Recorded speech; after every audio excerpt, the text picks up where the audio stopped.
The Lightning advanced to their third straight Stanley Cup appearance, and the three-peat hope lives on. So, Kyle, give me your thoughts on Game 6, and can the Lightning do it? Well, with game six, I mean, against the Rangers, the Lightning did what they needed to do. I mean, it's relatively simple. Uh, game six was kind of a battle back and forth where no teams were really able to get any goals early on. The first period was a 0-0 draw.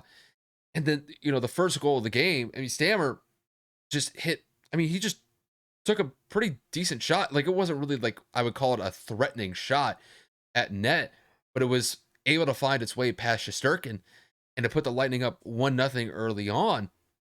And then after that, it was relatively similar to what it was in the first period. It was just kind of back and forth till about like the last couple of minutes of the third period, where the Rangers were able to get on a power play, and Vetrano was able to tie the game 1-1 apiece with just about 5 minutes left in the third.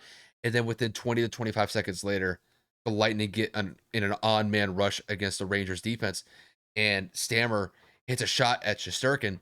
Shesterkin saves it at first, but the puck slips out of his glove, and I believe it hit the puck hit Stamkos's leg or hip, and then was able to get past Shesterkin to go to the back of the net that put the Lightning up 2-1.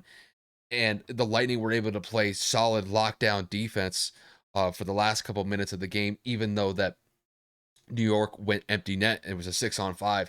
But the Lightning were able to tighten down defensively and find a way to win game six. When I look at the Lightning in this series against the Rangers, their backs were up against the wall early on. Being down 2-0 going into game three, in game three specifically, they were down in the third period. They could have been down 3-0 in the series had they lost that game three matchup at home to the Rangers. But that championship pedigree that the Lightning possess with just the veteran leaders that they have, like Steven Stamkos, Andre Palat, Victor Hedman, Nikita Kucherov, and Andre Vasilevsky in net. I mean, it's tough to stop. And you got to give the Rangers a lot of credit. The Rangers really did push the Lightning here early on, especially with their pace and just their overall speed. That was something that the Lightning were really struggling to deal with in the first couple games of the series.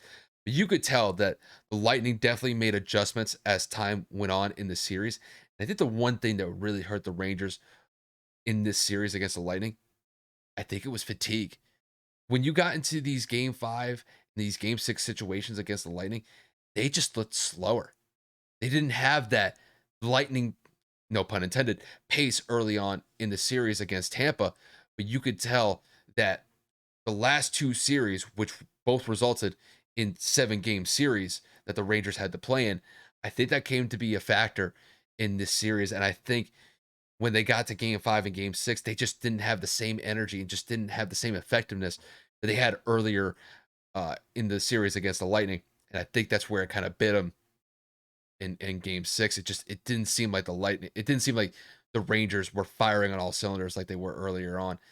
And you got to give Tampa credit. Tampa was able to take advantage of the Rangers' youth and inexperience and turn it against them. And I think the Lightning, look, they'd already been to 2 Stanley Cups in a row. And, in that game six situation, they knew that it was going to be a fight. It was going to be a dogfight from beginning to end. They've been in these situations before, and their experience, I think, really came to be one of the biggest factors in why they won game six, and just their overall effectiveness, be able to score timely goals and really be able to lock down defensively. I mean, Vasilevsky in closeout games has been damn near perfect. I think in the last 8 closeout games, I think his goals allowed average is like point 0.5 or point 0.6. He's not allowing any sort of goal pucks to get behind him in these really pivotal series deciding games. And it showed once again. And, granted, give the Rangers credit for being able to tie the game at 1-1 late in the third. But when Vasilevsky was needed, he stepped up huge for Tampa. And that's why they're going to another Stanley Cup. And when you look at this three-peat possibility, Kevin and I were talking about it consistently throughout the season. But, in these playoffs, they've been able to show that not only is it a possibility, I mean, it's right here. I mean, we're in the Stanley Cup.